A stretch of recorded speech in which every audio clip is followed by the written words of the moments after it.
A Child's Life of Saint Joan of Arc by Mary E. Mannix. The Voices and Saint Joan's Mission. Not far from the village of Domremy stood a lordly castle, long untenanted. In the garden was the chapel of Our Lady. In this garden Saint Joan, in her hours of relaxation, was fond of walking and meditating alone. And it may be here that she first heard those mysterious voices which came to her again and again, bidding her leave all things and hasten to the relief of France, a mission to which she had been destined by Almighty God.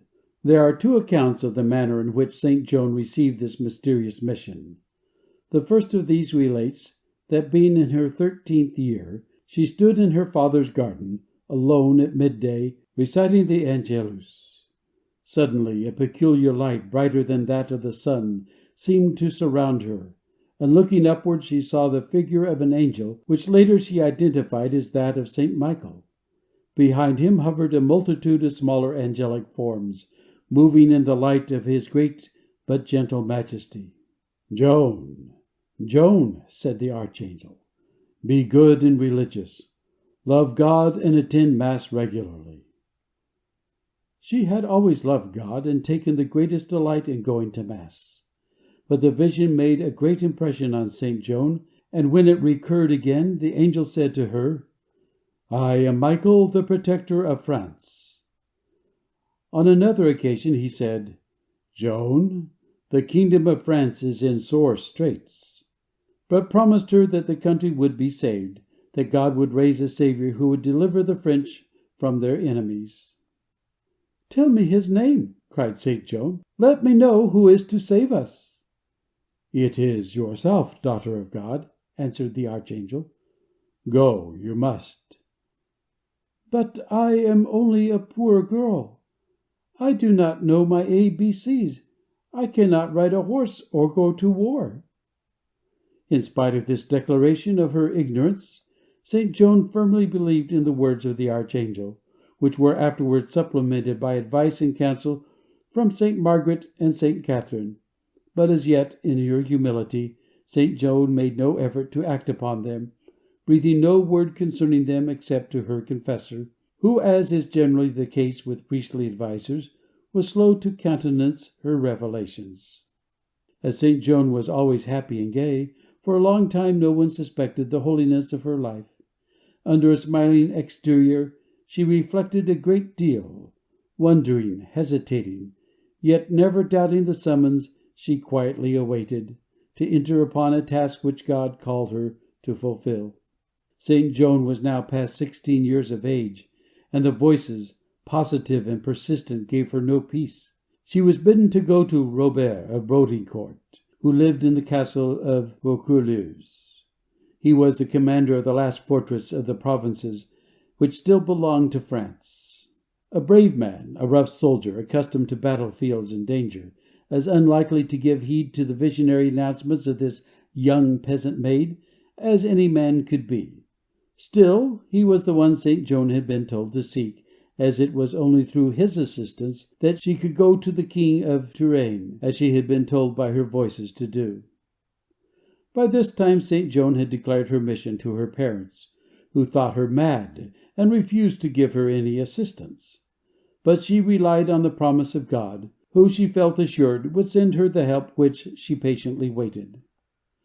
Nor was she mistaken. A cousin named Durand-Laxart, who on account of his age she called uncle, had come to visit the family, became greatly impressed by what Saint Joan told him, and offered to take her whither she wished to go, if her parents would give their consent. This they finally did, though with reluctance, and Durand asked, "What is it you would have me do, Joan?" "Take me to Robert of Baudricourt," she answered, and they set forth. But when they had arrived at the castle, and Durand had told their errand, Robert exclaimed, "Your niece is mad. Give her a good beating and take her back to her father." "It will be another time, then," said Joan quietly, and they went their way home to Domremy. Saint Joan, at least, was not discouraged, as she had been warned by the voices that at first she would meet with many obstacles. But we have no record of a beating. It was in December 1428, or January 1429, that, accompanied as before by her cousin, St. Joan once more left the home she was never again to see, save perhaps in dreams on the battlefields, or within the gloom of her prison cell.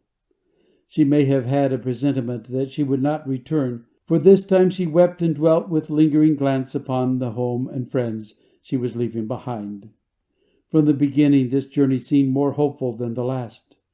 Won by her simplicity and piety, people were kind to her on the way.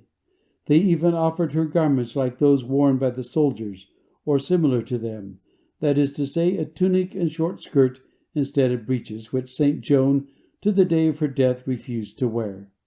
She no doubt accepted them, for she was thus attired when setting forth to see the king. "But are you not afraid?" they would ask. "It is a long way to Chinon, where the Dauphin is. The roads are infested with enemies who will stop you."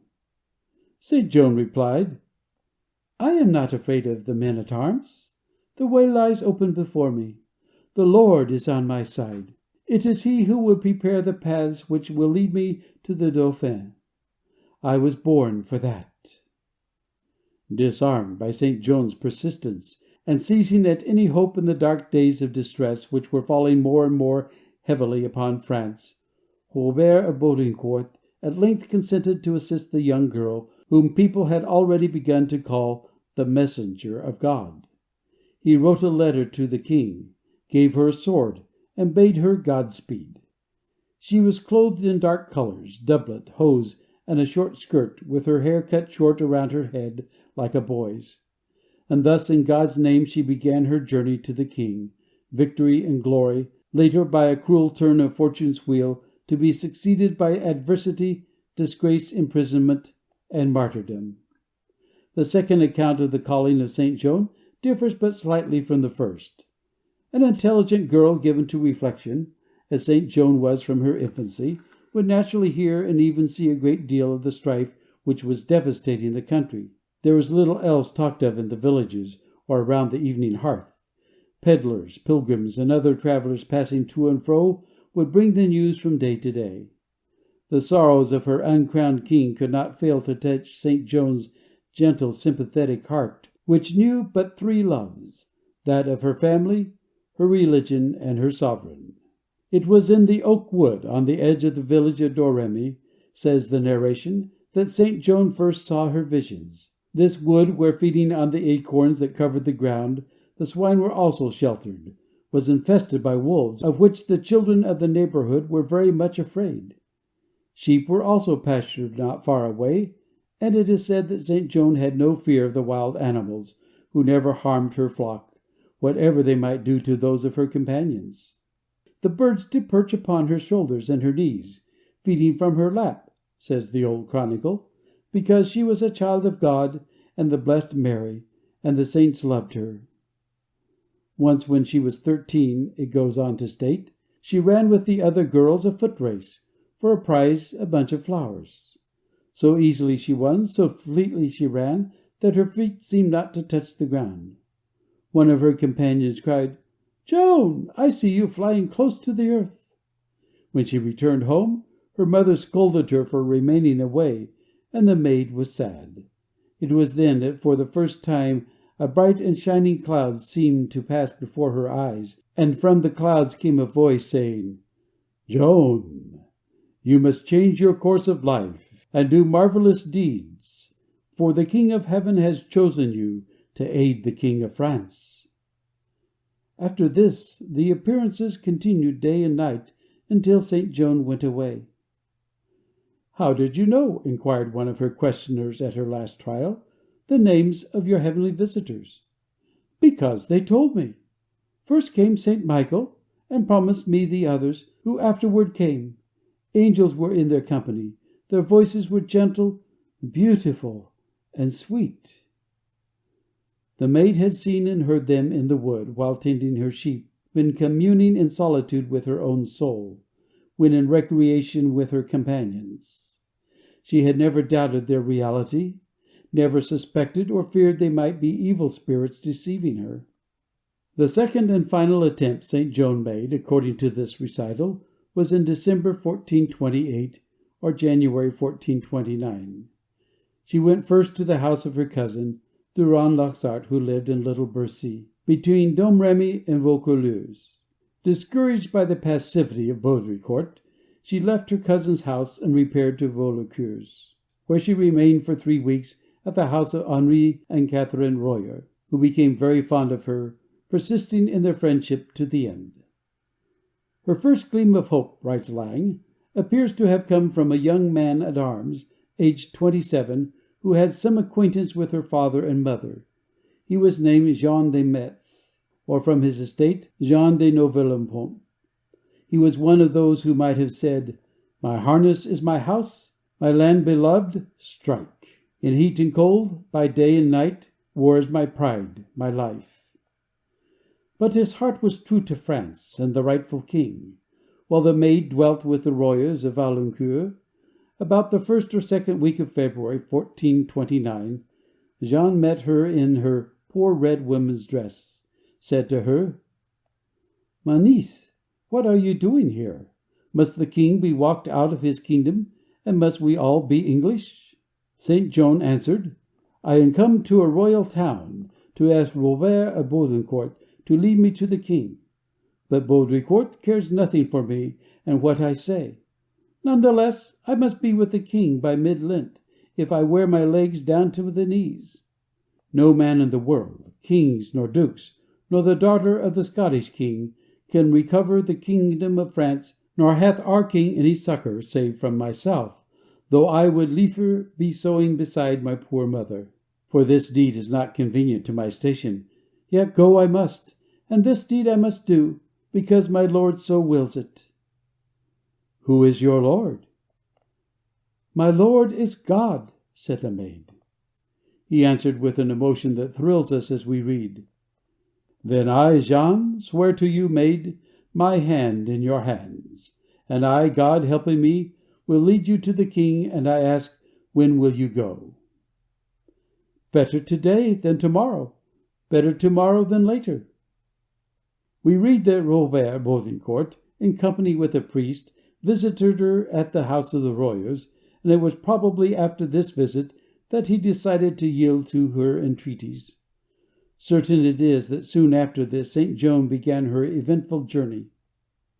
Friends whom she had made during her sojourn at Little Bury and Vaucouleurs assembled to see her depart, and yet they were fearful of the perils she might encounter on the way. "You should not go," one said. "The roads are everywhere beset by men-at-arms." But she replied, "The way is made clear before me. I have my Lord, who makes the path smooth to the gentle Dauphin. For to do this deed I was born."